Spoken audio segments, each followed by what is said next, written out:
Welcome to Pick Up and Deliver, the podcast where I pick up my audio recorder when I get off the train and deliver an episode to you while I walk home.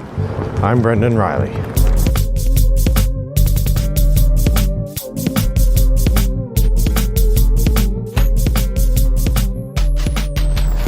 Today on Pick Up and Deliver, I'm going to talk about Martin Wallace. This episode is being produced as part of my, preparation for a rainy day series in which I record a podcast without knowing precisely when it's going to be published. That way, if I have a busy week or something happens or I'm unable to make a podcast, I can slot this one in. So I don't know when you're hearing this, but I'm recording it on February 23rd. 2018. So, in a previous episode, I talked about Vlaada Chvátil and how much I enjoy his games. I talked about there are 4 games of his that I own, and I've decided that 4 is some sort of magic number for me in terms of reflecting an appreciation for a game designer that exceeds the usual. I came by this decision by looking through my game collection and finding that there are lots of games where I have 1 game by the developer. Plenty of games where I have 2 games by the designers. Several, and like a bunch, where I have 3 games by the designers. But once you get above 3, that level drops off dramatically. And so that's the line I'm using. In order to make it into my Brendan's favorite designer series, I need to own at least 4 games by that designer. Of course, as I get older and my board game collection continues to grow or mature, I will probably have more people enter that pantheon. But for now, that's what I'm sticking to. 4 games to be in my collection. I haven't yet decided how to treat expansions. There's some expansions that are pretty big, like for instance, Vladimir Suchy, who designed Last Will. His Getting Sacked expansion I would consider pretty significant, as would I the Rebellion Rising, or whatever it's called, the expansion for Star Wars Rebellion for Corey Konecka. But there are lots of games that have small expansions, and so I think generally I'm just going to not count expansions as new games. The other question is how to count games in a series. Do I count Pandemic Legacy Season 1 and Pandemic Legacy Season 2 as different games? What about Time Stories? Do I count each segment of Time Stories as a different game, or is that one game with a bunch of chapters? These are unimportant, silly lines to draw and ask questions about, but nonetheless, I am asking the questions because I know that you need to know the answers. Good listener. I'm doing this all for you. There goes a truck. Here goes a car. All that said, today I'm talking about a designer who most clearly fits my Brendan's Favorite Designers series. In fact, he lands as my favorite designer if you're going to go by number of games purchased. You also could go by number of games in my top 50. He wins that.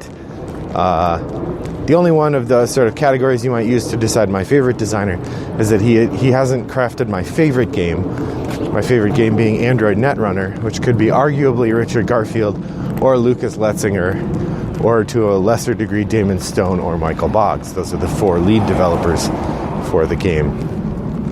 But we're not talking about Netrunner today. We're talking about Martin Wallace. The first game of his I encountered was A Study in Emerald.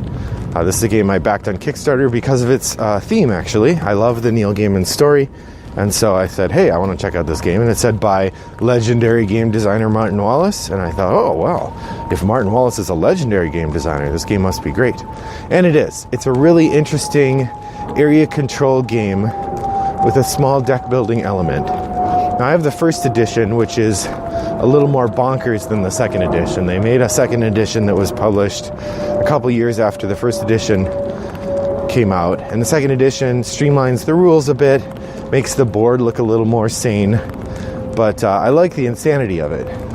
So there's a couple things I really like about the game. One is the dueling over cards. One of the actions in the game, there are cards on cities on a board. The theme is that you are Victorian era or Edwardian era assassins trying to disrupt the politics of Europe in a world where the politics of Europe is dominated by descendants of Cthulhu and the other elder gods. It's pretty weird. But you play either loyalists who are trying to protect the elder god royalty, or you're playing restorationists who want to restore humankind to its position leading Europe, in which case you're trying to murder these elder gods. You have spies and you're trying to get control of cities. And the area control part is that each city has a stack of cards on it. And instead of trying to control the city, you can try to get one of the cards in the city. And if you succeed in recruiting the card, then you get like a new agent or you get a new weapon or something. But the way that it works is that you get 2 actions each turn, and you use cards to do those actions. And one of the actions can be putting influence onto one of these cards on the board. But you can never claim a card on the board as your second action. It always has to be your first action, meaning that if someone else has tried to usurp your control, you can't add influence and then claim the card, because you have to do it as your first action. So it's always give someone else an opportunity to fight with you over the card. So that's pretty interesting to me. The other thing that I think is really interesting, is not something I've seen in very many other games, is that everybody's got a secret identity and you're all playing to win. The person with the most points at the end wins. But you win points in different ways depending which team you're on. You're either on the loyalists or the restorationists, and your team changes how you earn points. But at the beginning of the game, it's secret which team you're on. And so everyone has these sort of hypothetical points until such time as somebody declares that they have met the end condition of the game, in which case everyone reveals their loyalty or their team, and then we count up your real points to see who won. But here's the other trick. First thing we do is count up your real points. Second thing we do is we look at which player is in last place. If whichever player is in last place, their whole team loses, and the leader from the other team is the winner. Now, the only way that wouldn't happen is if somehow you ended up all on the same team. In a small game, like a 3-player game, I think you could all end up as restorationists, in which case then the lead restorationist would win. But the team with the lowest scoring player on it loses, and that's just a really interesting mechanism for me. The rules are not great in this game. There's a lot of little finicky stuff, and really to understand it well, I would have to play it 2 or 3 times within a month, and I've never done that. I've played it 3 or 4 times total, but I always play it far enough apart that I have to completely relearn it, which is a little frustrating. Honestly, that's true for every Martin Wallace game I have, with the exception of Via Nebula, which we'll talk about a bit later. So another game of Martin Wallace's that I really like, in fact it's my favorite, is Brass. Or it's one of my favorites. Studying Emerald is my favorite. But Brass is a really compelling economic game. It's really tight, very thinky. It's the game that most strongly develops in me the feeling of I don't have quite enough, which I did a whole podcast about how much I enjoy that feeling. Now, I'm sad to say my copy of Brass is the old copy. They did a Kickstarter. Roxley Games did a Kickstarter for a new edition, which has lovely art, and I almost backed it just because it looks so nice, but I couldn't, it wasn't worth the money to me to have a fancy new version when the old version works just fine. As far as I could tell, there weren't significant changes to the rules of the game. Although now they have 2 versions of Brass. There's Brass Lancashire, which is the one I have, and then Brass Manchester, which is a sort of sequel to the game. And that one I did not pick up. So that's Brass. I have a few other Martin Wallace games. I have 8 in total. I'm not going to do an in-depth discussion of all of them, but I'll give you a quick overview. I have a couple others that he published while he was running his own company, Tree Frog Games. And those 3 are Moonga Invaders, Mythotopia, and Onward to Venus. He also published a study in Emerald during his time with Tree Frog. So Moonga Invaders, Mythotopia, and Onward to Venus are all really interesting games. Moonga Invaders is the weirdest one. The colors are super garish, the graphic design is really weird, the art is not great. But it's a really interesting game about being mad scientists taking over, releasing monsters in the country, and then destroying the city. You earn points by getting rubble onto the board. but you also are controlling the humans who are fighting the other player's monsters. And you have monsters that if you kill the other player's monsters, then you get to take their monsters as trophies. It's a weird game, really interesting. We played it about 2/3 of a game, and then we ran out of time, and we haven't been back to it yet. But it's really interesting. Even the Martin Wallace games that I'm not a super big fan of, they're really interesting. He comes up with weird and unusual mechanisms for managing different kinds of activities that are things that are almost always different than other ones I've seen, even in the context of a game model that exists already.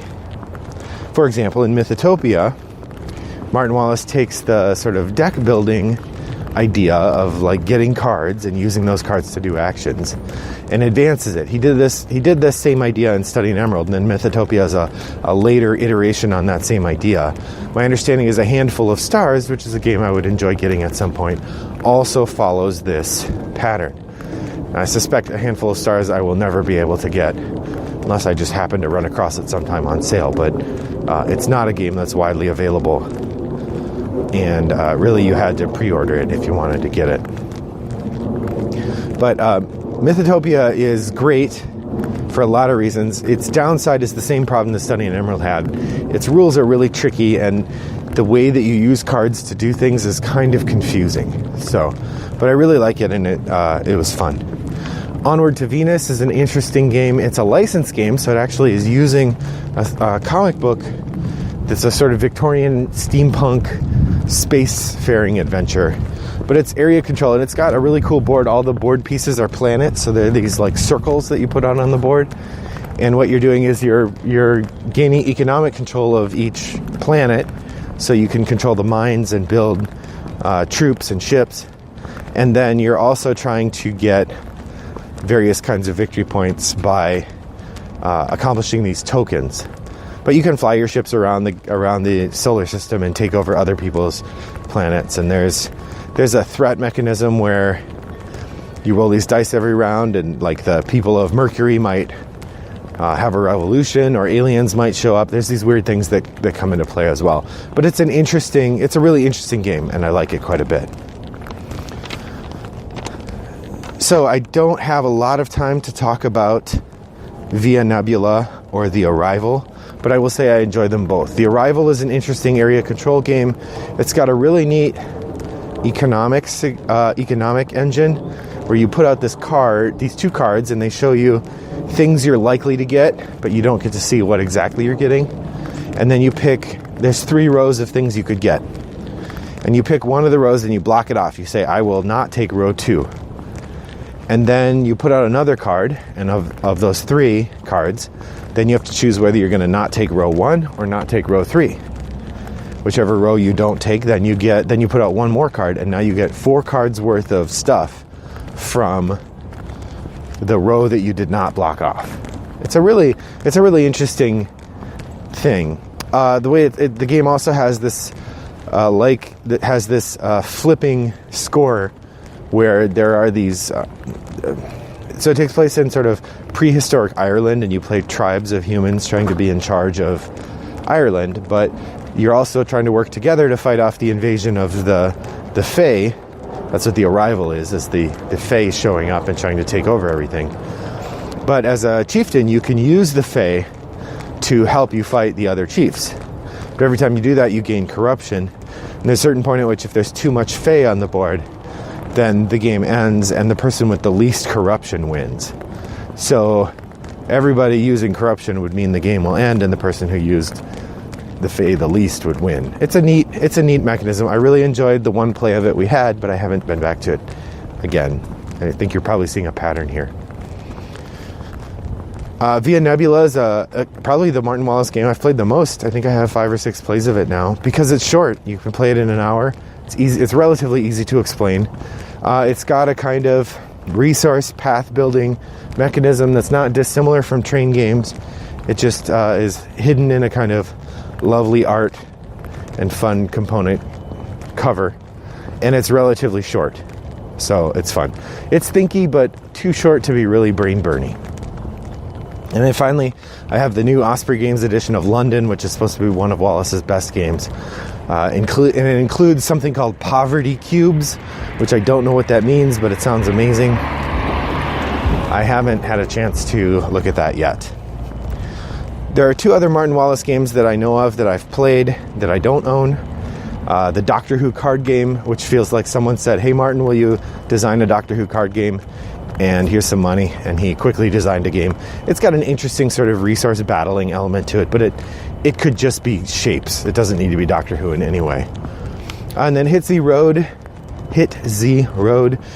is a weird little zombie game where you're driving through the United States, and each round you have to fight zombies. And it's got similar to The Arrival. It's got, you decide which things not to take, and you get stuck with taking the worst, or each person's taking one path and somebody gets stuck taking the worst path, and you're trying to conserve your resources and not get eaten by zombies. Finally, there are 3 Martin Wallace games that I would like to play that I haven't had the opportunity to. One of them is PI. It's a private investigating game. It's from his Treehouse days. It's mediocrely reviewed, but I'll probably pick it up at some point because of how much I like his games. And I also tend to buy detective games because I teach a detective fiction class. He has a Terry Pratchett themed game, Discworld, which sounds great. I've heard reviews of it and it sounds right up my alley. I just haven't had a chance to try it. That's out of print, so I doubt I'll ever get to buy a copy. And finally, he has a new game coming out soon called Australia, which seems to be some sort of area control military game. Frankly, I don't know much about it, but it had Martin Wallace on the box, so I'm interested. Well, so I guess that's a brief survey of my favorite game designer, Martin Wallace. Let me know if I've missed one. He has something like 30 games. I know A Few Acres of Snow is supposed to be very good, although it apparently has one broken strategy, which I have come to understand is called the Halifax Hammer. That kind of ruins the game. If you have other Wallace games that you think are excellent that I should check out, please let me know. Or if you have a favorite from among the list, I'd love to hear from you. You can reach me on Twitter at rattleboxgames or through our website by emailing Brendan at rattleboxgames.com or posting a comment on this episode in our show notes. I'm also a frequent user of Board Game Geek, where my username is Wombat929, and you can post in the guild or the podcast page for this episode and I will see it, or you could send me a geek mail. Well, thanks for listening. I appreciate your taking some time to carouse or enjoy my conversation about Martin Wallace, and I hope that you have enjoyed Martin Wallace games as well. I hope your next walk is as good as mine was. Bye-bye.